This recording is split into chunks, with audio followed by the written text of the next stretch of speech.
बहन जिसने सावनों में सबका बलिदान एक तरफ, पत्नी का बलिदान एक तरफ, तब कहता हूं बहन जिसने सबका एक जन्म का रिश्ता है, उस लड़की का 7 जन्मों का रिश्ता है, तब कह रहा हूं बहन जिसने सावनों में भर लिया पतझर स्वयं ही, हाथ ना उलझे कलाई से जो राखी खोल लाई, प्रिया जिसकी चूड़ियों में सितारे से टूटते थे, मांग का सिंदूर देकर जो उजाले मोल ला।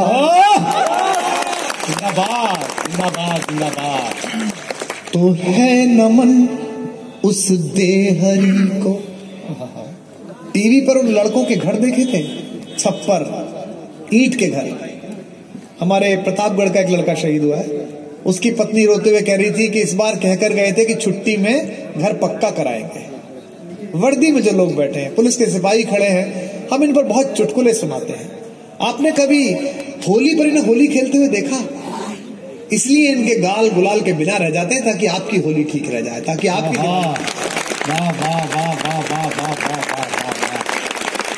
तब उन टूटे फूटे छप्पर के घरों, बड़े एंटरप्रेन्योर मेरे दोस्त हैं, हिंदुस्तान के पहले 4-5 उद्योगपति, उनके परिवार में मेरे प्रशंसक हैं, उनके घर जाने का मौका मिलता है, उनकी कोठियां देखता हूं, उनके फार्म हाउसेस देखता हूं। लेकिन मैं दुनिया का सबसे बड़ा घर बना रहा हूं, एक तीर्थ को अयोध्या में खड़े होकर आपकी दोनों हाथ उठाकर तालियां चाहता हूं सुनना।